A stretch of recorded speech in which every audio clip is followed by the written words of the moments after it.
Welcome to the Real Deals Real Estate Podcast, where you'll learn about buying and selling homes and how to invest in real estate. Now, here's your host, Donald Torrence of JAVE Real Estate.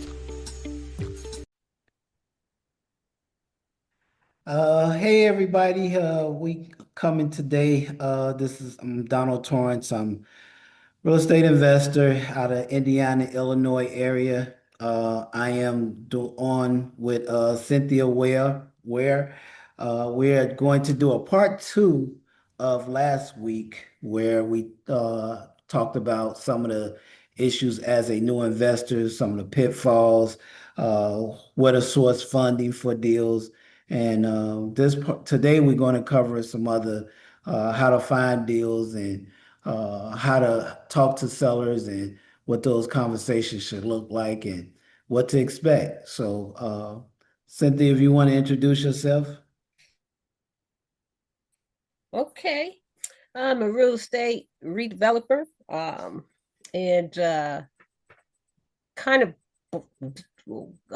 rehabbed my first house when I was 19 years old.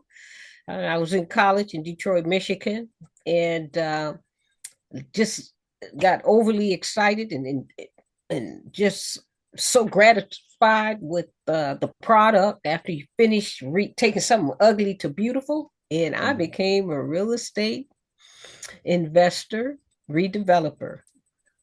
Okay. So that's me. That's how I got in it.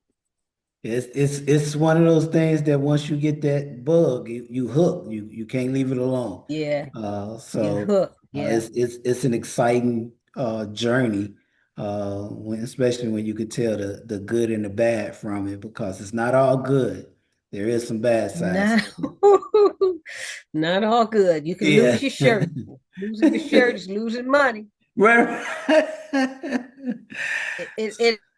I've had other people say if you stay in long enough, you're gonna have a loss. Right. You're Right. gonna lose Yeah. some You some you money. get you get those Everything's people not that going. say they ain't never lose money. They don't want to tell you the truth. Oh, So, yes, yes. some of the ways that people can source deals is I always tell those who don't have money, just create a simple flyer that says, I'm looking to buy a house in this neighborhood and put your phone number on it and go door to door and put those on people's doors. Don't put them in nobody's mailbox. That's a federal crime. Sticking something in a mailbox that's not yours. That's the post office and the post office only, and they will come after you. You'll get a Okay. call from the postmaster, and how I know, because I got one of those calls. They told me Okay. don't do it again. Wow. So and this was when I first started. Flyers still work to this day. But if you're working on a tight budget, you can go get you about 200 or 300 flyers printed out. Just a simple flyer that you can print off on your computer and just go take it to Kinko's or somewhere and get it printed out. Just a simple phrase like that will actually get your phone ringing. Mm. Because you're hitting the neighborhood close to where you stay at if you want to start there, and you can venture out. Once you start getting to a point where you've made some money off a few deals, then you can actually start using it's called Every Door Direct, ED, was it Every Door Direct Mailing. I forget the abbreviations for it, but you can do a zip code and do a flyer for that zip code, and the post office will actually pass it out to every address in that zip code for you. I know they went Okay. up a little bit than what they used to be back in the few years ago. So with the So, postage so I going. got a question. Every door direct mailing is Yes. a business. You doing residential. So you can pick, so when you go into the post office website, you could set it up. You could do perimeter searches and you could say, okay, I want to do zip code 60628, just using that for an example. And it's going to ask you want to do residential, commercial, storefronts, you can break it down and say what you want it to actually mail to. So I always pick residential, and it would actually go to every residential property in that zip code. In Uh, the mailbox. yeah, Now, those are going to go in the mailbox because you're using the U.S. Postal Service. correct. Though Wow, that's I what's going never to go. heard of this. Yeah. That's So, and okay. it's a quick way to, if you got a certain area you want to target, it's a quick way to target that area. And doing it once is not enough. You gotta set your system up where every couple of weeks you doing that post office mail again, every door direct again and again, because you want people to get familiarized with you. Because Hmm. once you do it once, it's not enough for you to start getting the calls that you want to generate from that area. So there is some truth to 7 touches, 11 touches. Yes.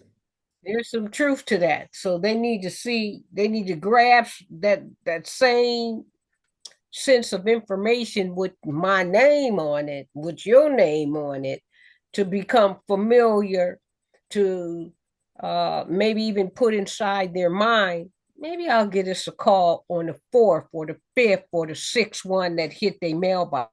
Absolutely. And just think Okay. about when you see billboards. You see a billboard, you keep seeing it over and over, and it's something you need to call, but you just don't know who to call. But you keep seeing the same billboard, so you wind up giving them that company a call because you familiarize with the billboard now. Mm-hmm. Mm-hmm. Okay. Okay. Wow. I've never knew about this service here. Okay. And a potential process to market looking for Mhm. houses. Okay. So Um, so that's well, what, one way to source deals. The well, I other, got a question for you sure. on the way. Hmm. Um, when I was in Missouri, a little town, I interacted with a realtor. So this realtor told me he he picks up foreclosures. So would that be a feasible place to pick up foreclosures with a realtor? Or would it be more feasible just to go into the website of a particular county So and pick up foreclosure? I don't use realtors per se. I use realtors to Okay. sell properties, but to source deals. Now, realtors will bring me deals. Now, I'm not nothing against them bringing me deals, but when I'm sourcing deals, I don't use realtors. Uh, Mm-hmm. so all my pre-foreclosures uh, come from, when I say pre-foreclosures, the homeowners still own the property and they still living there, or they might have abandoned the property, hadn't finished the foreclosure process. So that's a pre-foreclosure. So when it's something like that, I'm doing mailings to the person that's in foreclosure. Mm-hmm. I'm Mm-hmm. doing uh we doing direct calls to them, or we doing SMS text messaging to them. Okay. Or we'll go knock on their doors. Knocking on the doors is a little scary for some people because you don't know how that person gonna come to the door and what their reaction gonna be that you coming to their door telling them that you're in that they in foreclosure. So it's a certain approach you have to have when you're approaching people that's facing foreclosure. And you need to come off as you're trying to be helpful. You're trying to be there to be supportive to them, and you can provide additional information that may be able to help them out of their situation. So when Mm-hmm. you're dealing with people facing foreclosure, that's a whole another topic that we can dive into and cover in depth about that as well. But that's how I was sourced for pre-foreclosures. Okay. Okay. All right. So you was going to use another source, but I interrupt you So and kind of. brought that realtor that gentleman came into my mind. Okay, so what's your other source? So list source, when you get where you can actually buy a list, say absentee owners, Yeah. um, you can actually get buy that list from list source. And Mm-hmm. with list source, you can also pick the city and the city and state that you want to target, and you can get real granular with it, and you can narrow it down to almost a block if you wanted to, that's what you wanted to pick to actually market to.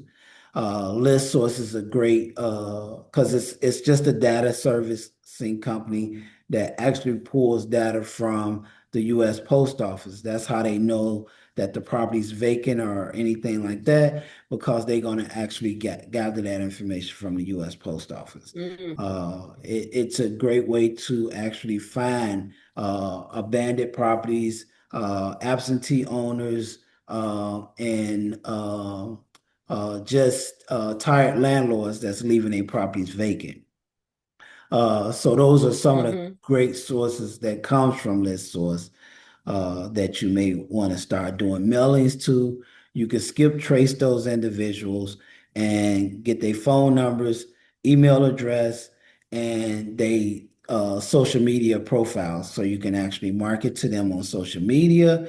You can do dry phone calls, cold calling, and you could do email blasts to them. Okay, so you get a list with 150 people from Hmm. list source. And this list is, I'm gonna add one, fail selling. It Okay. didn't sell over 160 days. So you got the owner's name, you got the telephone number and the address of the owner.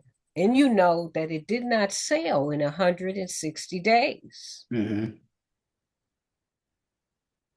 What method you think would be the best method to open up a conversation with them to see if they do you still want to sell? And why did you think it didn't sell? Would you call them, text them, mail them, and or the last one, go knock on the door? Which one would you do? Which one would you think would So, be so receptive for? So I would do a mailing first. The mailings are cheap. Was when you look at marketing, mailing is gonna be your cheapest. Well, I would say phone calls your cheapest, but mailing is the next cheapest because your phone is gonna just be there for you to actually just make that call. So if I made that call to them and they picked up the phone, uh, my conversation is gonna be, "Hey, I hope I didn't miss it. Just not too late." And I didn't miss the opportunity to make an offer on your house. That's how I'm gonna open the call up. Did you sell it? Is it still available, or did you guys decide not to sell? Uh, Okay, so nice. that's gonna lead into a whole conversation. Uh, and one of the things is once I start getting a feel on how they feel for their realtor, so now I'm gonna beat the realtor up. I hate to say it, but I'm gonna beat the realtor up. So the realtor really didn't come through and make things work in your favor. So he didn't get you what you was looking for. So what exactly were you looking for? Were you looking for a certain price, or were you looking just to get out of the situation you in? Hmm. And I'm gonna ask that open-ended question because I want them to say, no, I wanted $100,000. The seller told me to drop, the realtor asked me to drop my price to 90,000 and I couldn't do it. So you couldn't do it. And it's gonna just keep spiraling because they answer gonna keep giving me more questions to ask. And if they Hmm. say they couldn't drop to 90, why couldn't you drop to 90? What's going on that you couldn't drop to that? And then I got a mortgage. I owe 90,000 on my mortgage. So I was trying to get a hundred off of it so I could pay off the mortgage and then, have a little money left. Because in seller's mind, they think if they got an offer for 90, 100, and they owe 90, they gonna make 10. But they're That's not. not the case. Mm-mm. So they don't factor in closing costs, they don't factor in realtor Realtor. fees, all the fees that they're gonna have, the proration of the taxes, they don't factor any of that into their cost. So so if they did tell me that, I'm gonna ask if did there's the realtor give you a net sheet showing you how much you're gonna profit if you sold it for $100,000. And the first thing they say is no. What's a net sheet? What does that look like? And so on. I go into explaining what that is, and then I figure out the numbers real quick and say, well, if you sold it for 100, you still got to bring money to close, and it just opens their door up and say you can't sell it traditional. You just broke it down and showed them that why they can't unless they're willing to come to closing and write a check. And you do get some people that's willing to bring a check to close to sell a property. Mm-hmm. But that's in having Mm-hmm. those conversations with the seller and knowing how to keep the conversation going. So you coming off as a friend, a helpful friend to them without being disrespectful to them and telling them what you asking for is unreasonable. So, and most sellers are unreasonable. They just don't know it, or they know it and they just don't care. They just want what they want. Mm-hmm. Mm-hmm. So that's one way I would actually lead that conversation down if I did reach somebody who property was on the market and they just didn't sell it. Mm-hmm. Mm-hmm. Okay. Um, how how would you slide yourself into a seller finance with them without disrespecting them? So on that same call, I would tell them there is a way that I can probably get you the 100,000, There you maybe go. able to get you a little bit more if you're willing to give me terms. There you go. There you go. What is that thing terms? What you talking about? That's a great question. And I answer them just like that. That's a great question. So, so uh, you kind of want to break it down as to buying something. If you buy something, and it costs more than what you was willing to pay. Uh, they made it so you can afford it by making payments. So I can pay more if That's you allow me to cars. make payments. Yeah.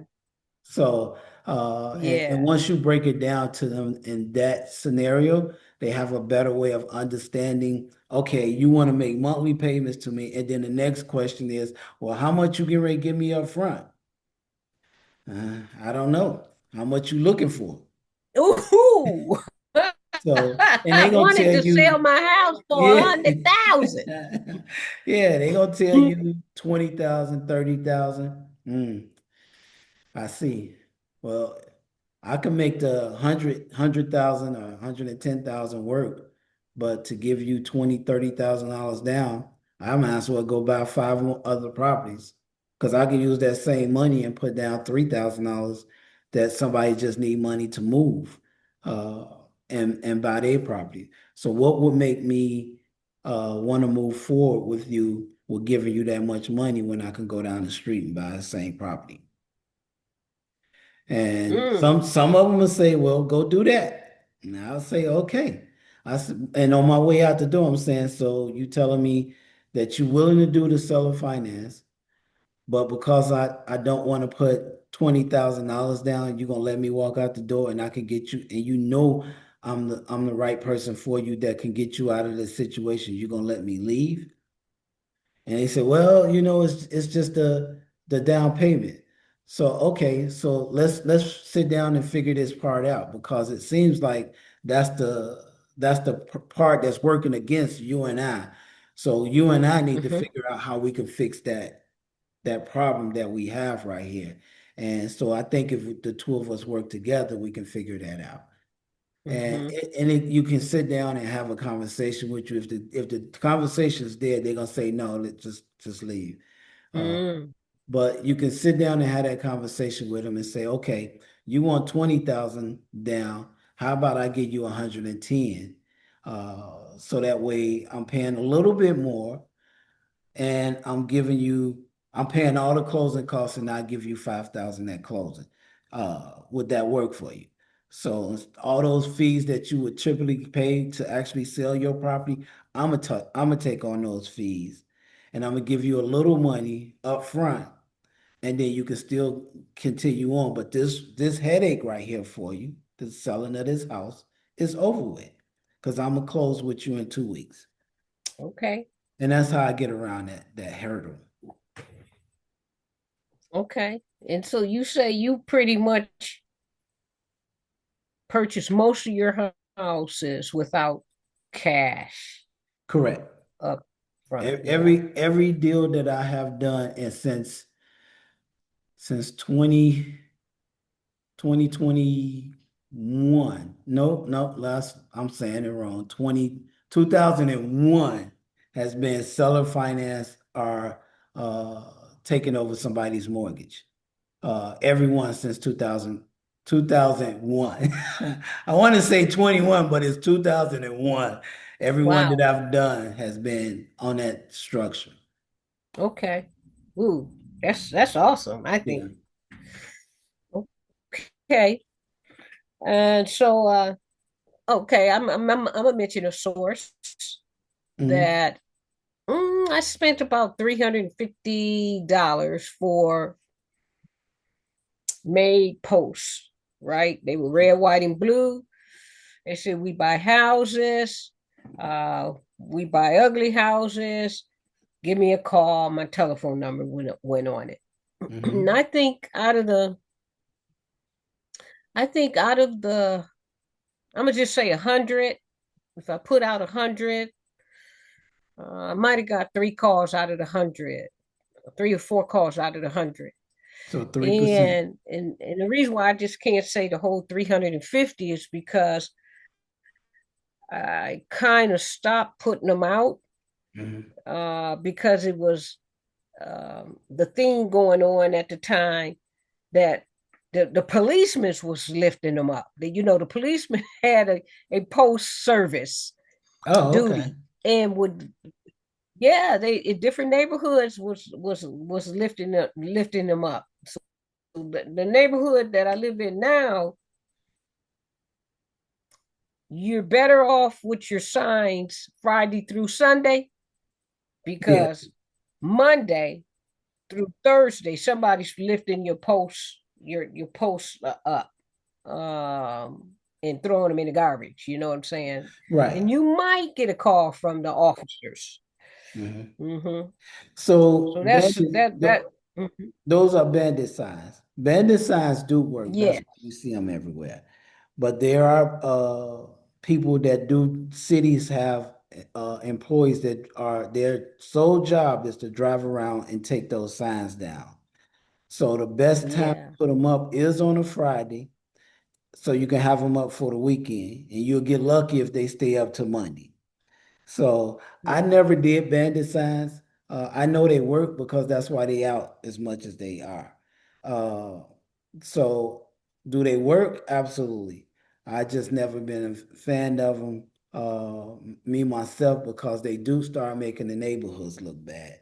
Because you have five investors putting out the sign in the same neighborhood, it can start looking a bit, on a, okay, what's going on here? So that's why I just Mhm. never did them. But they Mhm. do work. My favorite is once you got a relationship with a realtor. I know you mentioned absentee own. I mean, we mentioned absentee owners, but the expired listings was what we touched on a little bit. Is to actually give a realtor like $50 and say, "Hey, give me the expired listings for the last 3 months." Mm. Those are some good leads too for you to find deals from the Mhm. absentee owner. I mean, from the expired listings. Mhm. You Mhm. can also subscribe to PropStream. I'm not Yes. promoting PropStream or anything. I don't get any royalties from it or anything like that. But they have an expired listing section in their program that you can actually search expired listings as well. Mhm. So Mm-hmm. those are two ways you can get a list of expired listings, as well as list source. So you got three ways that you can get expired listings. Mm-hmm. Mm-hmm. So Nice, nice. so so now we kind of talked about having a conversation with a seller. Most people make talking to a seller as this is you got to have these negotiation skills. You got to have all this. They make it like it's a mystery and it's some out of the ordinary thing. It's the same as me talking to you right now. It's the way that I'm gonna have a conversation with a seller. Mm-hmm. I'm not gonna make it a negotiation. I'm not going to uh, do that. Let's split the difference. Vic Vaughn, or whatever his name is, wrote the book. I can't think of it, but the negotiator that used to work for the FBI, something like that, and he wrote the book about negotiating deals. That splitting the difference stuff. I don't ask sellers to split the difference or any of that. If the numbers don't work, I tell them it don't work. Uh, Mm-hmm. and if they in left field on their price, I kind of ring it in by showing them why that number is unrealistic and why it can't work Mm-hmm. for me. And Mm-hmm. even say, well, I can't buy it at that price. I'm not the buyer for you. You probably need to find a person who wants to own a property and live in Mm-hmm. it, not an investor. So you can't sell to an investor. So this number won't work for an investor. And here's the reasons why it won't work for an investor. So it's just Yeah. you have to be a teacher when it comes to talking to a seller and you want to actually get the deal at the price that makes sense for you. To Mm-hmm. actually call it a negotiation, it feels like somebody has to lose on a negotiation. So it's just like your child coming to you saying, I want a piece of cake. And you say no. And then they say, but why? And you say, because I said so. But Mm. why? Because I told you no. But why? So that's where the negotiation part uh I don't like because you're not negotiating with your child. So why would you call it a negotiation with a seller? You're trying to work out the kinks. And Peace. I Yeah. want to sit on the same side as you as the seller and for us, the two of us, to figure out how we can make this work. Mm-hmm. It's important to actually be able to sit there and have those conversations with the seller so you can actually make that deal work if it's a worthwhile deal. Okay. So one of the things when I'm talking to a seller, um, whether they're well, that would be cold calling because what's the rule? What's the rule to you? I think I asked you that question a couple weeks back. If a house is for sale and there is a realtor, I remember you and I talking, Hmm. it was this house in my neighborhood that I am still looking at. And I can't get the realtor on the phone. And I skip trace the owner. Do you talk to that owner about selling a house and go over the realtor? I sure I I would. I, I I did a courtesy and I did talk to the estate representative Mhm, because the person who owned it had passed and it's been sitting here for 9 months now mhm. trying to with a for sale sign, right? Trying to get bought. And uh and I informed the, the the representative of the seller that I'm calling her because I'd been calling the realtor for maybe a week and didn't and I'm not getting no return telephone calls back. I'm not getting a person to answer the phone. And so that's how I got the information that the person passed. She was the sole owner of that house. No one else had ever lived in the house since it was built, but this elderly lady. And I believe the house is well kept. I hadn't been in it, but it is dated, probably 60, 75 years dated. I will call them back. If it was a property I want, I would call them back and say, I see the problem why y'all hadn't sold the property. One of the biggest problems with most realtors, they don't return calls. Uh, Hmm. and I would tell them, hey, look, I'm really interested in buying the property, but I can't work with your realtor because they are not responding to my calls. I'm represented by a realtor, but I am interested in it. I'm an investor and I'm looking for properties that I can fix up and sell. You guys interested in having a conversation with me, or do you guys want to go through your realtor and pay a realtor's fee uh, when we can deal directly? I can deal directly with you all. The realtor works for you. And if you decided you wanted to terminate them, you could terminate them at any time. It should be in Hmm. your contract. And you should be Hmm. able to find that section that you can terminate them. Realtors will try to tell you you can't, but your contract should give you a termination, a clause in there for you to terminate. And they're not doing anything for you Hmm. anyway, because I've Hmm. tried for months to reach you guys. Hmm. Hmm. And I just explained that to them. And this is why I'm contacting you directly. Okay. I may ride by. I think I rode by last week and it was for sale sign. I actually saw uh the lawn service crew cutting the grass. Mm. So for sale sign still up. Okay. Now, That's a good one. there is one little thing to that now. If you're a realtor and you do that, you can lose your license. I'm not a realtor, Mhm. so that's why I would actually go to the seller to sellers direct. I'm not breaking any ethical codes or anything like that because I'm not a Mhm. realtor. But if you're a realtor, Mhm. you better not do it because you're gonna get in trouble. Just want to put that out there as Mhm. a Mhm. disclaimer for that. Nice, nice. Okay.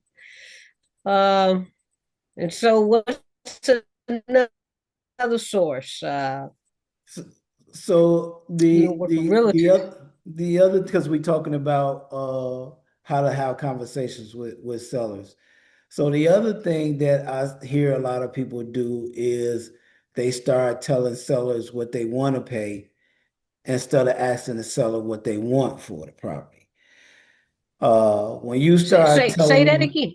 Say that they again, tell the Donald. sellers what they want to pay for the property. So if the seller's trying to sell it for $100,000, and then you tell them you want to pay $50,000, you just insulted them. So there's a lead up to what I call lowball offers to sellers, and that's educating them first before you Uh-huh. make that offer to them. So Hmm.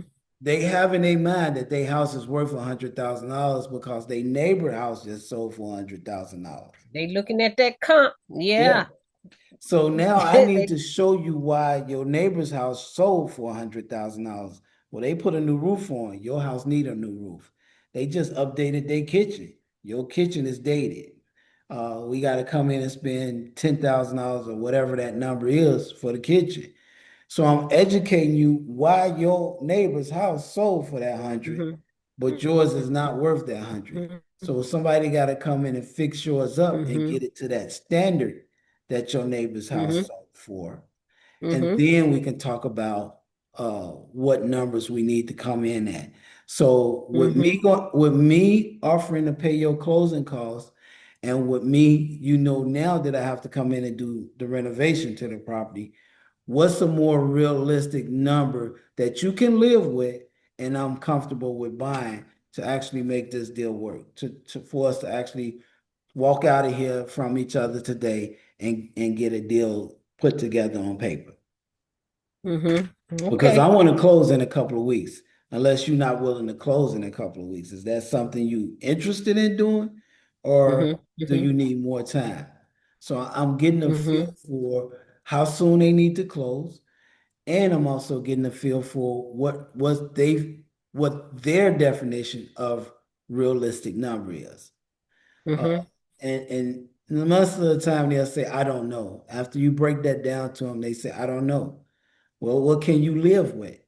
What can you sell a property for that you can live with tomorrow, that you don't feel that you got shortchanged? Okay. Mm-hmm. So, so that's a conversation. We still having a conversation. At no point am I trying to haggle them and trying to get them to come down on price, or I'm trying to get them to come down on price, but I'm not saying, oh, that's too much. There's no way I can pay you. I'm doing it in a Right. subtle way. I'm still doing the same thing, but I'm doing it in a much subtle way and more reasonable for the seller to keep the conversation going. Right. Educating.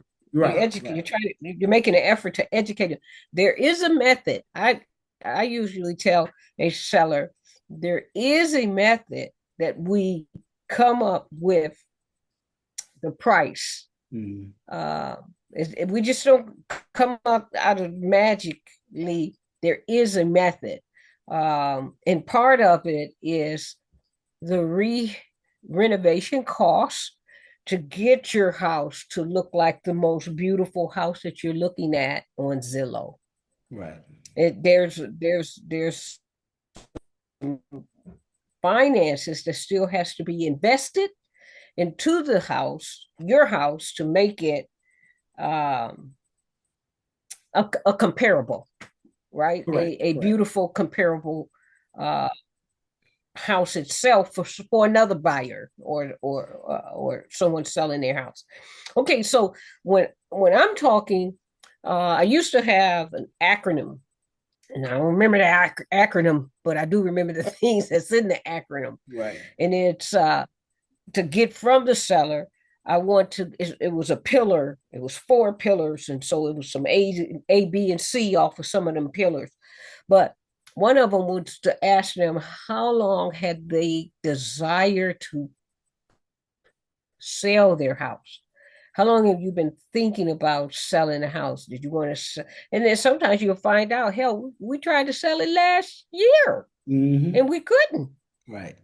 We tried to sell it 3 years ago. We couldn't. Then another caveat that you'll get from that was, why couldn't you sell it? Why did you think you couldn't sell it? And so they may tell you, well, it needed some upgrade. So we did some painting. We left the carpet out of the dining room and the living room. You know, they did some upgrading, and then they tried to sell it again and they didn't sell it. So then you say, well, why do you think it didn't sell that time? And then they'll come up with something else. Okay. So it was how long they've been trying or desire to sell the house. And then the next question would be to try, in conversation with them, is did they have a time frame of when they wanted to move?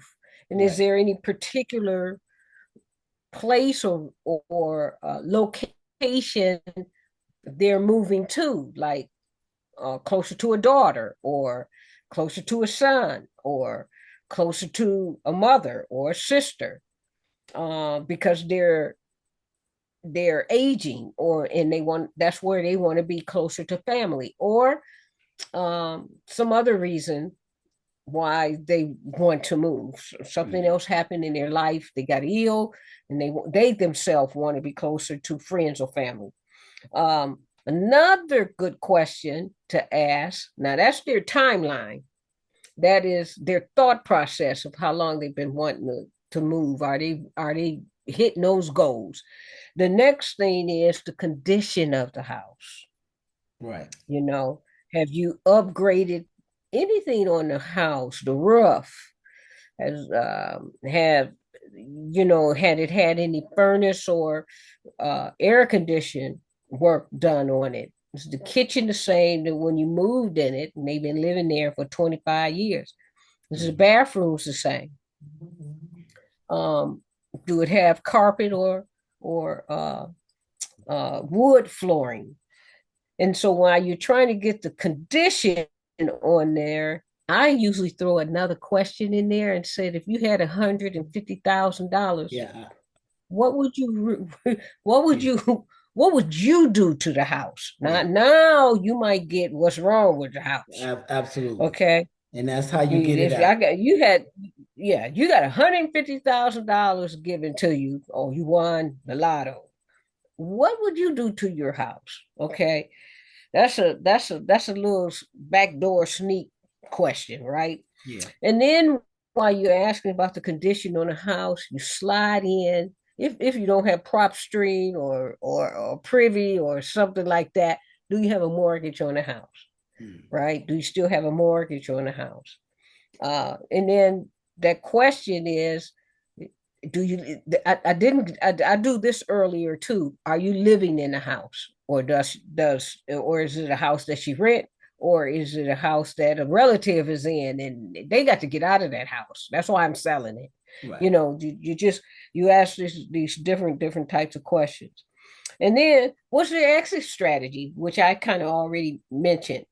So those are my questions that I try to come out of when I'm talking to a seller. You know, the time frame, the condition, slide in there. Is there a mortgage on it? Because they might want to talk about, depending on their situation, if we can maybe entertain seller finance or sub two. Yeah. Now, I'm gonna tell you a Mm-hmm. story that I had. This was so funny to me.